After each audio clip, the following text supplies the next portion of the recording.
Welcome back to LRNR classes.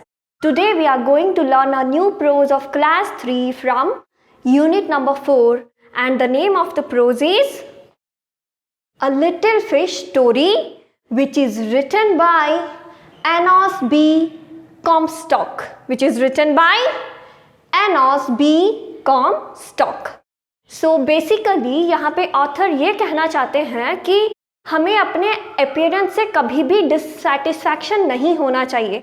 कभी कभी हमें बुरा लगता है कि मैं इतना मोटा क्यों हूँ, या मैं इतनी मोटी क्यों हूँ, मेरा हाइट इतना छोटा क्यों है, मेरा फेस इतना ज़्यादा ब्यूटीफुल नहीं है. तो हम अपने आप से क्वेश्चन करने लगते हैं मिरर में देखते हुए, और हम अपने अपीयरेंस से कभी कभी बहुत ज़्यादा असंतुष्ट रहते हैं.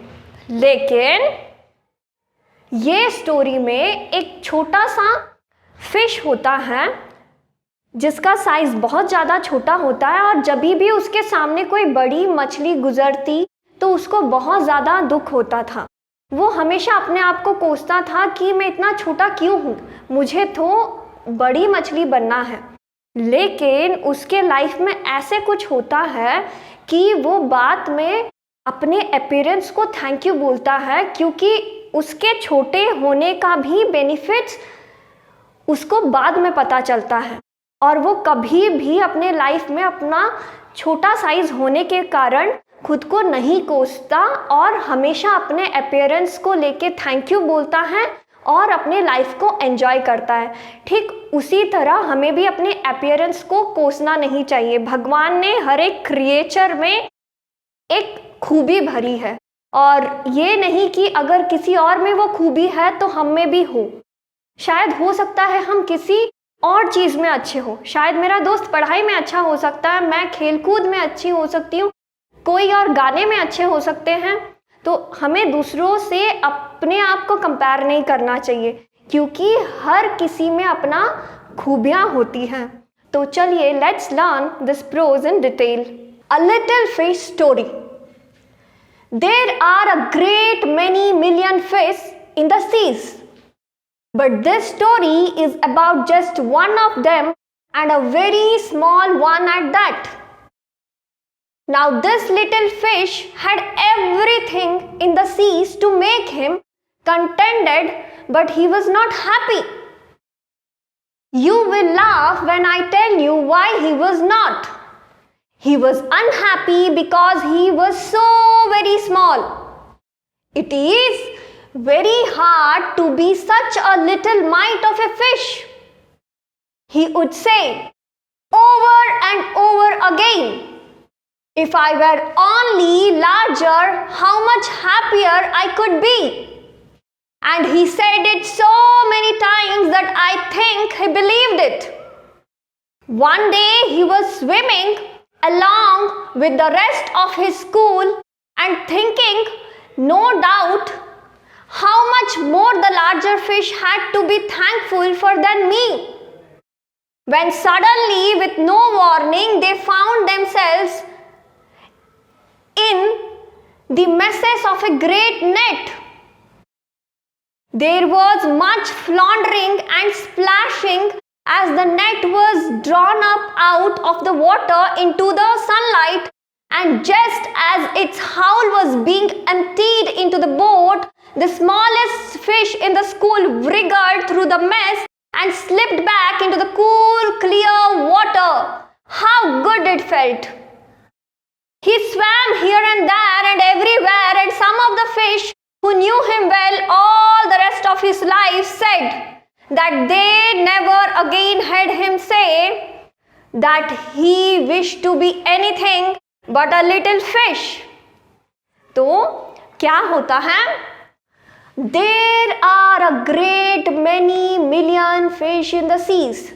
तो जो समुद्र में, सी यानी समुद्र में कितने फिश होते हैं? Great many million.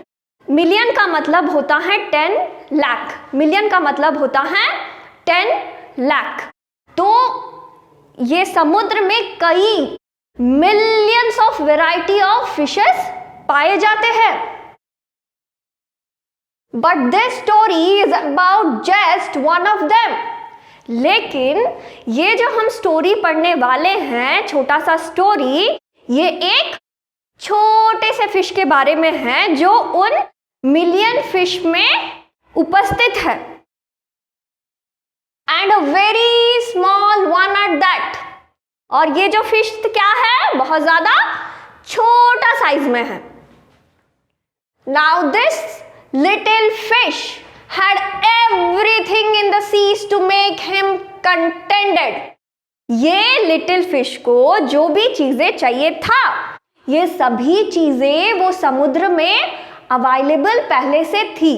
कंटेंटेड का मतलब जो भी चीजें सेटिस्फैक्शन देना, कंटेंटेड का मतलब होता है सेटिस्फैक्शन देना। तो एक फिश को क्या चाहिए, फूड चाहिए था, वाटर चाहिए था, वाटर में अच्छा ऑक्सीजन सप्लाई चाहिए था।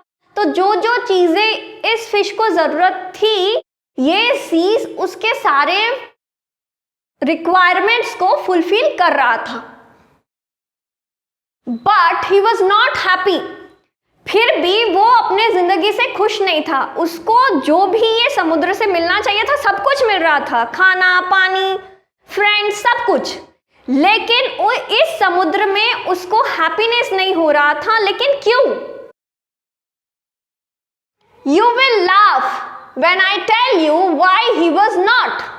आपको हंसी आएगा जब आपको पता चलेगा कि ये फिश अपने आप से क्यों नहीं खुश था, अपने अपीयरेंस से क्यों नहीं खुश था। He was unhappy because he was so very small। उसको इसीलिए बहुत ज्यादा दुख हो रहा था खुद के ऊपर कि जब वो दूसरे फिश से अपने आप को कंपेयर कर रहा था तो उसको लगता था मैं तो बहुत ज्यादा छुटकू सा हूं, बहुत ज्यादा छोटू सा हूं। It is very hard to be such a little mite of a fish, he would say over and over again. वो हमेशा बोलता था कि इतना छोटा फिश होके पैदा होना बहुत ही बुरी बात है। वो हमेशा खुद को कोसता रहता कि छी, इतना छोटा फिश होके मैं पैदा हुआ हूं और इतना छोटा क्रिएचर हूं, मेरा कुछ इंपॉर्टेंस भी है। और हमेशा अपना साइज को लेके खुद को कोसता रहता। If I were only larger how much happier I could be. अगर मैं साइज में थोड़ा बड़ा होता, बाकी फिशेस के तरह जो मेरे आसपास है, अगर मैं उनके तरह साइज में बड़ा होता तो शायद मैं अपने जिंदगी में बहुत ज्यादा खुश होता।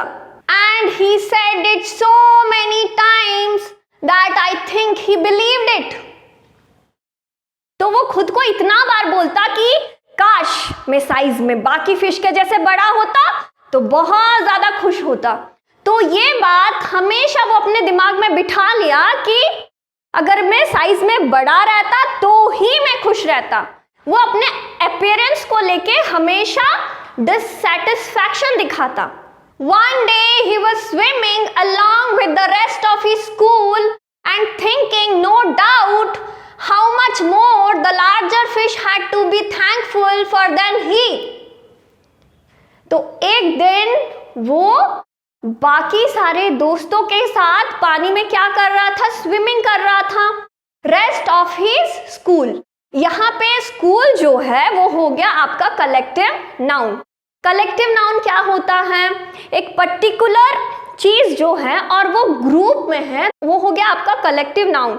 जैसे हर्ड ऑफ कैटल हो गया, बंच ऑफ ग्रेप्स हो गया, बंच ऑफ बनानास हो गया। तो स्कूल मतलब वो बहुत सारे मछलियों के साथ, बड़े छोटे विभिन्न प्रकार के मोटे पतले सारे मछलियों के साथ वो क्या कर रहा था, बड़ा सा झुंड, यानी स्कूल में वो भी वाटर में स्विमिंग कर रहा था।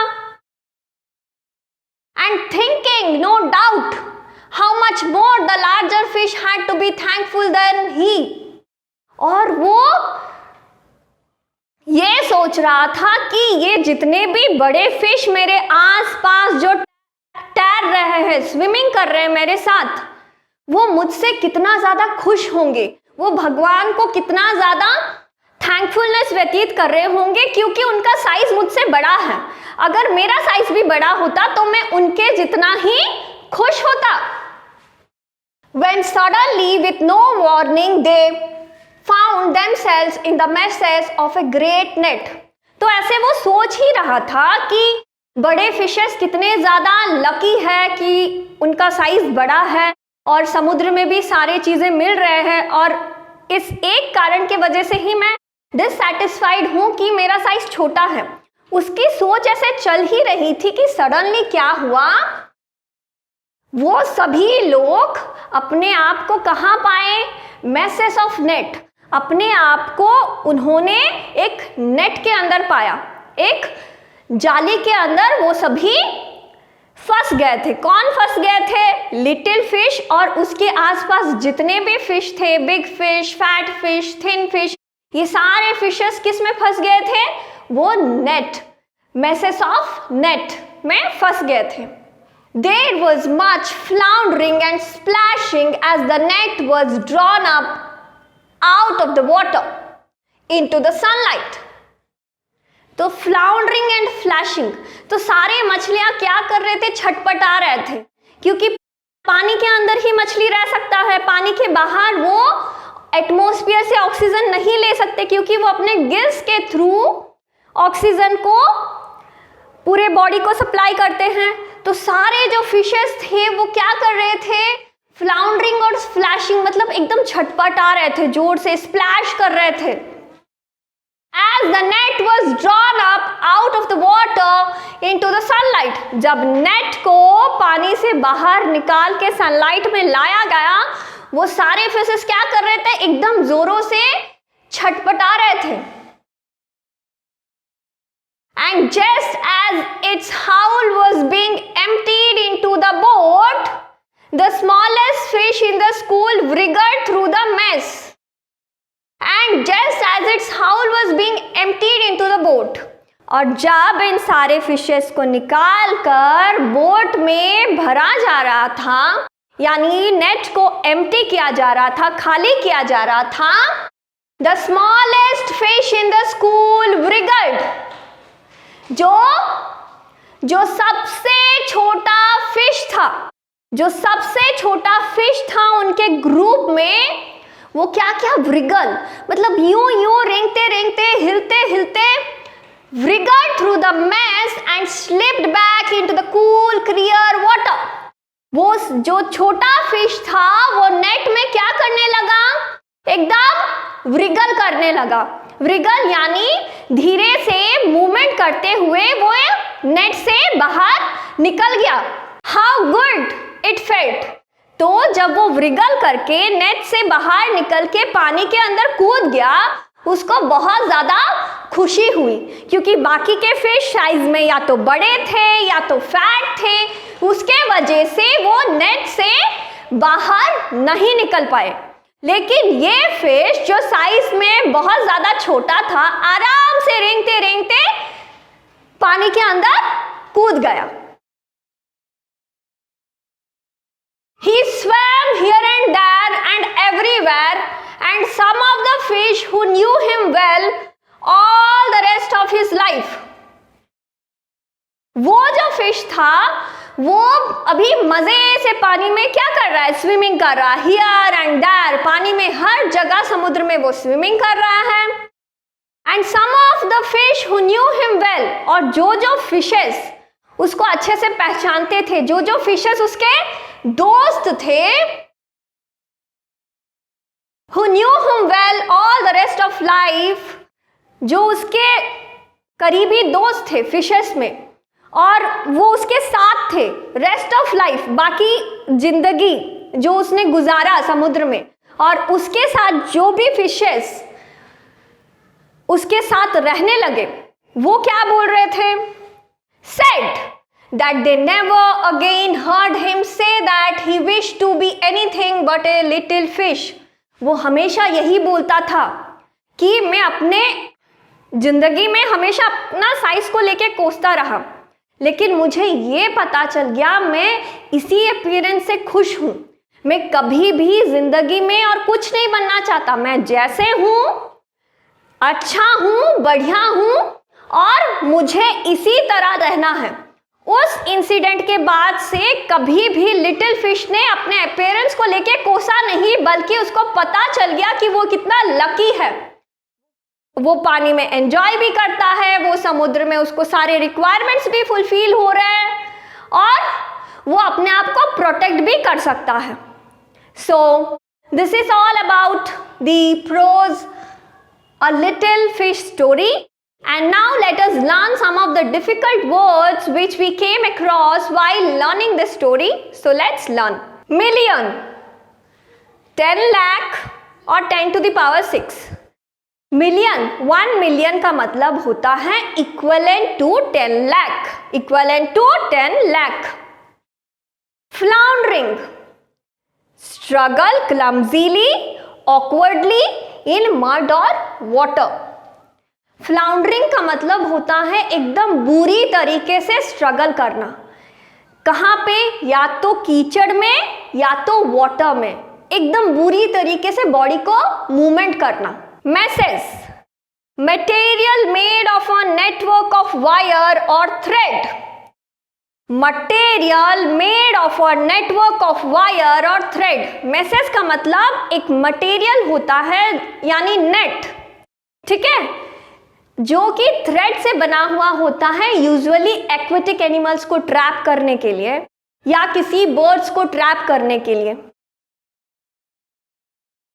हाउल, पुल और ड्रैग विथ एफर्ट और फोर्स। हाउल का मतलब होता है किसी चीज को पुल करना, एकदम जोर लगा के, पूरा एफर्ट लगा के पुल करना। कंटेंटेड, फीलिंग और एक्सप्रेसिंग हैप्पीनेस और सेटिस्फैक्शन। कंटेंटेड का मतलब होता है बहुत ज्यादा सेटिस्फैक्शन दिखाना, मतलब खुद से खुश रहना। फीलिंग और एक्सप्रेसिंग हैप्पीनेस और सेटिस्फैक्शन। फीलिंग और एक्सप्रेसिंग हैप्पीनेस और satisfaction. Splashing, cause liquid to strike or fall on something in irregular drops. Splash का मतलब जब भी कोई ऑब्जेक्ट पानी के साथ कांटेक्ट में आता है तो वाटर क्या करता है? स्प्लैश करता है, यानी छिड़कता। अगर मैं एक पत्थर लेके पानी में फेंकूंगी तो वाटर क्या करेगा? स्प्लैश करेगा, छिड़केगा। Splashing. Emptied, unload, remove all the contents from a container. Empty का मतलब अनलोड करना, एक कंटेनर से सारे चीजों को बाहर निकालना। फॉर एग्जाम्पल, मेरे पास एक बॉटल है और बॉटल के अंदर पानी है, मैंने ढक्कन खोल के सारा पानी बाहर कर दिया बॉटल से, तो वो क्या हो गया? बॉटल एम्प्टीड, यानी एकदम खाली, एकदम खाली। Wriggled, twist and turn with quick twisting movements. Wriggle का मतलब एकदम ट्विस्ट एंड टर्न करना है।